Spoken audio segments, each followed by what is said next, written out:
Olá, meus irmãos, boa noite. Eu espero que você esteja bem nesta segunda-feira abençoada por Deus. Hoje seria o dia em que nós estaríamos reunidos lá no templo para orar, às 20 horas. Mas a gente não pode estar hoje lá no templo.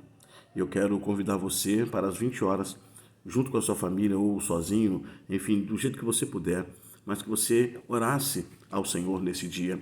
E eu quero trazer a você qual é a motivação que nós temos para orar, qual é a motivação que nós temos para ter esse hábito de oração. E o que significa oração? Algumas pessoas ao longo da história vai dizer, olha, você tem que orar e você tem que agir, porque oração são duas palavras, orar e ação. Não tem nada a ver com isso. Oração é algo que precisa fluir do seu coração. Oração é um diálogo do crente para com Deus. Isso significa que orar é basicamente falar com Deus. E se Deus fala conosco através da sua palavra, nós falamos com Deus através da oração. Então, oração é uma parte fundamental do nosso relacionamento para com Deus, porque através da oração, sob a base do mérito de Cristo, nós podemos ter uma vida de comunhão com Deus. E o verdadeiro cristão sabe que ele precisa de oração. Eu diria ainda mais que a oração para o crente é como tomar banho. Mas baseado em quê? Nós temos essa concepção baseado na Bíblia. Porque do começo ao fim, a Bíblia destaca a prática e a importância da oração. Logo nos primeiros capítulos, no seu primeiro livro, no capítulo 4, a gente começa a perceber que começou a ser invocado o nome do Senhor na descendência de Sete. E esse padrão, ele vai seguir na narrativa bíblica até o seu último livro, onde a Bíblia nos fala sobre como a oração dos santos, ela sobe como incenso diante do trono de Deus, em Apocalipse capítulo 5 e Apocalipse capítulo 8. A Bíblia não traz um regulamento acerca da maneira que você precisa orar, a posição, a postura, se é de joelho, se é em pé. A Bíblia não diz. Alguns oraram de pé, alguns oraram de joelhos com as mãos levantadas, mas a Bíblia se preocupa em falar para você como deve estar o seu coração, a sua mente no momento da oração. A Bíblia vai dizer para nós que você precisa ter um espírito de fé, você precisa crer naquilo que você está pedindo. A oração deve ser feita, antes de tudo, com confiança no Senhor. Se orar é falar com Deus, obviamente, é necessário que haja uma confiança em Deus por parte daquele que ora. Você vai ver Jeremias falando isso no capítulo 29, Hebreus vai dizer no capítulo 3, Tiago vai dizer no capítulo 1 e no capítulo 5. Na oração correta também, não há espaço para hipocrisia, não há espaço para soberba. Na verdade, a genuína oração exige humildade, sinceridade, consciência do pecado, entendimento de que você não pode, mas Deus pode, e é por isso que você se prostra diante de Deus. É entendimento acerca da grandeza e da santidade de Deus. Se lembra daquele homem fariseu e do publicano, dos dois homens? Um orava, batia no peito e menosprezava o outro, dizia, olha, eu faço isso, faço aquilo, eu sou melhor do que ele. Mas o outro se rasgava na presença de Deus, e a Bíblia nos diz que aquele homem foi um homem que foi atendido por Deus. Lucas capítulo 18. A Bíblia também diz que a oração deve ser fervorosa, perseverante.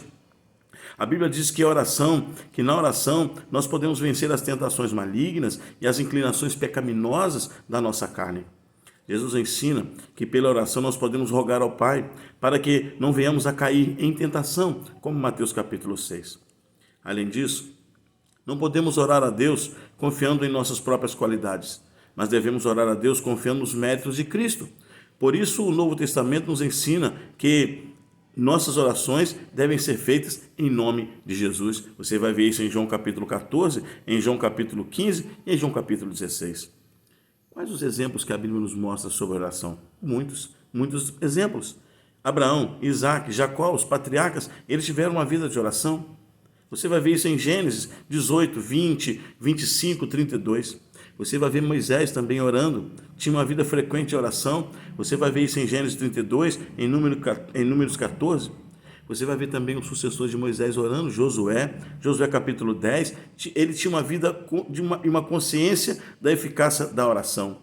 Na vida de cada um dos profetas, era de referência e referências claras através da oração.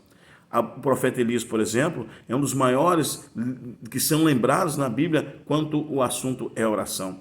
Você vai ver também o profeta Abacuque, porque o livro dele basicamente é um registro de um diálogo dele com Deus, ou seja, é uma oração, o livro de Abacuque.